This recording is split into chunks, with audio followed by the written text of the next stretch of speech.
बांग्लादेश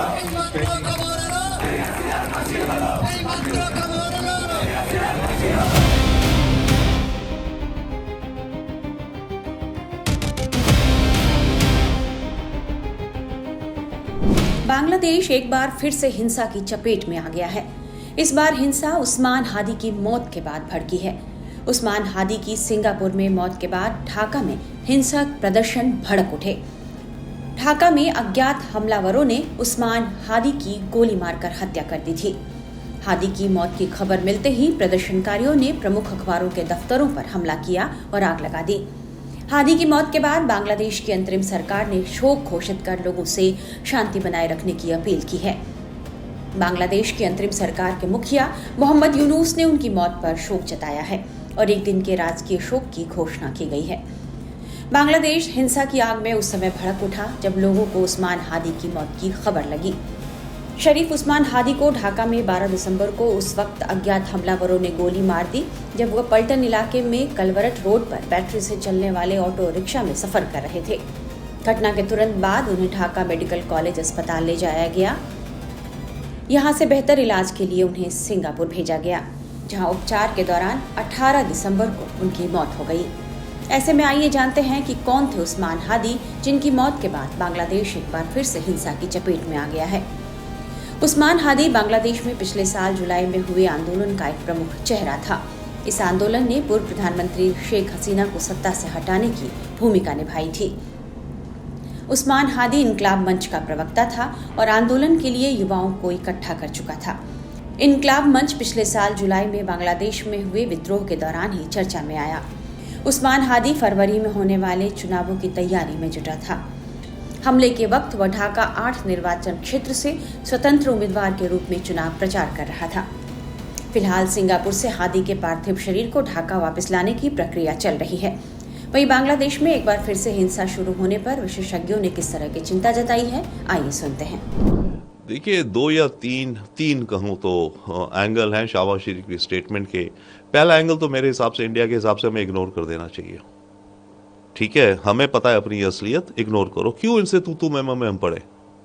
हमसे बहुत अलग खेल है, वो बहुत हमारे कंपैरिजन में ही नहीं है। हम क्यों तू में पड़े? 1, इग्नोर करो। सेकेंडली, वो इसलिए भी कर रहा है, अपने देश के अंदर डोमेस्टिक पॉलिटिक्स में वो अपनी पकड़ भी बनाना चाहता है। आज की तारीख में तो पाकिस्तान में हुआ कि आसिम मुनीर, राइट। शहबाज शरीफ एक तरह की स्टेपनी बन के रह गए हैं शायद। तो अपनी पकड़ बनाना, अपनी आइडेंटिटी बनाना, अपनी पॉलिटिकल स्पेस अपना दिखाना, उसके लिए जरूरी है। तभी वो इस तरह के बड़े बड़े स्टेटमेंट्स देता है और देता रहेगा, by the way. And thirdly, once again domestic है। और अगर खैबर पख्तूनख्वा में ये है तो वो तो इमरान खान का गढ़ है, तो वहाँ जाके दिखाना कि हम इतने स्ट्रांग हैं, हमने भारत को लेसन सिखा दिया। तो ये ज़्यादा मैं कहूँगा उसकी डोमेस्टिक पॉलिटिक्स। एक तरफ मुनीर की जो इतनी ज़्यादा वाई हो रही है, अपने को भी वो दिखाना चाहता है। और वर्ल्ड अफेयर्स में भी देखो तो हर जगह मुनीर है। शहबाज शरीफ जाते हैं तो as a pillion rider of scooter या मोटर व्हीकल चले जाते हैं मुनीर के साथ। तो अपनी छवि दुनिया में बनाना कि मैं भी एक लीडर हूँ, मैं भी कुछ कहता हूँ। एंड सेकेंडली, देश के अंदर अपनी आवाम को दिखाना कि मैं भी हूँ। सो बेसिकली मैं की पॉलिटिक्स। देखिए, 2-3 चीज़ें हैं। अव्वल, ये हमें पता है कि बांग्लादेश इस समय एक इस्लामिक आइडेंटिटी की तरफ जा रहा है, ठीक है।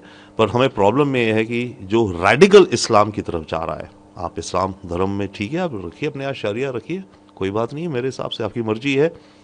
बट उसके चलते जो रेडिकल इस्लाम, जो एक्सट्रीमिस्ट इस्लाम, जो जिहादी इस्लाम है, आतंकी इस्लाम है, उसकी तरफ भी जा रहा है। यस, और वो हमें पता भी है।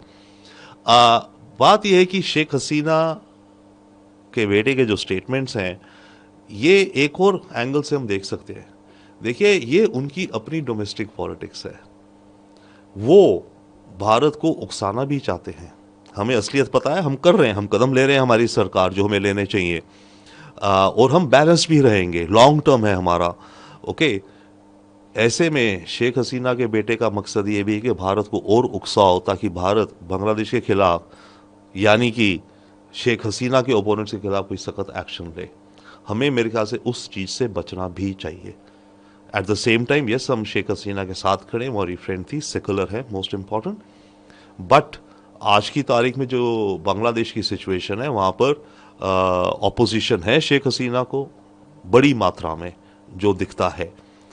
तो ऐसे में और शेख हसीना के बेटे का ये कहना है कि मैं दिल्ली आ रहा हूँ, ये मेरे ख्याल से ठीक नहीं है, क्योंकि बांग्लादेश में फिर ये देखा जाएगा कि भारत ने केवल शह ही नहीं दी शेख हसीना को, उसका बेटा भी आ रहा है, ये लोग वहाँ बैठ के षड्यंत्र रच रहे हैं हमारे देश के खिलाफ। तो उसको लेकर के बांग्लादेश के अंदर नेशनलिज्म ज़्यादा जाएगा, एंटी इंडिया सेंटिमेंट ज़्यादा जागेंगी।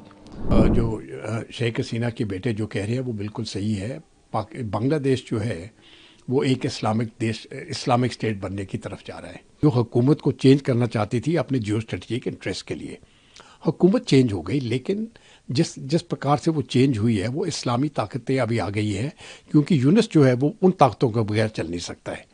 और दिन ब दिन ये जो इस्लामी ताकतें हैं, जमायत इस्लाम की जो स्टैंडिंग है उधर, बेशक वो इलेक्शन नहीं जीतते हैं लेकिन वो इलेक्शंस को कंट्रोल कर सकते हैं। 1971 में लड़े किस लिए? वो इसलिए लड़े ताकि वो अपनी भाषा को, अपनी सिविलाइजेशन को, अपने कल्चर को संभाल सके। इतने सालों के बाद मुझे लगता है कि ये तीनों चीज़ें ये गुवा देंगे। बहुत ही जल्दी उर्दू भाषा होने वाली है बांग्लादेश की, बंगाली ख़त्म हो जाएगी, उनका कल्चर भी ख़त्म हो जाएगा और ये इस्लामिक देश बन जाएगा। देखिए, ये जो बांग्लादेश में हालत हो रही है, ये मैं समझता हूँ पूरी दुनिया को गंभीरता से लेना चाहिए। ये सिचुएशन स्टेबल नहीं है। जो शेख हसीना के बेटे जो कह रहे हैं वो बिल्कुल सही है। बांग्लादेश जो है वो एक इस्लामिक स्टेट बनने की तरफ जा रहा है। अभी देखिए, ये इस बात में इसलिए चिंता है क्योंकि जब ये शेख हसीना को हटाया गया था तो जो स्टूडेंट्स की एजिटेशन में उन्होंने कुछ कारण बताए कि हमको ये चाहिए, कुछ डिमांड्स पेश किए, वो रिजर्वेशन के ऊपर थे और वो डिमांड शेख हसीना ने पहले से ही दे दिए थे। एक बार जब वो डिमांड्स पूरे हो गए तब फिर से वो स्टूडेंट एजिटेशन चलना, उसका मकसद कुछ और था और उसका मकसद विदेशी ताकतों के साथ था, खास करके अमेरिका से, जो हुकूमत को चेंज करना चाहती थी अपने जियो स्ट्रेटजिक इंटरेस्ट के लिए। हुकूमत चेंज हो गई, लेकिन जिस प्रकार से वो चेंज हुई है वो इस्लामी ताकतें अभी आ गई हैं, क्योंकि यूनुस जो है वो उन ताकतों के बगैर चल नहीं सकता है।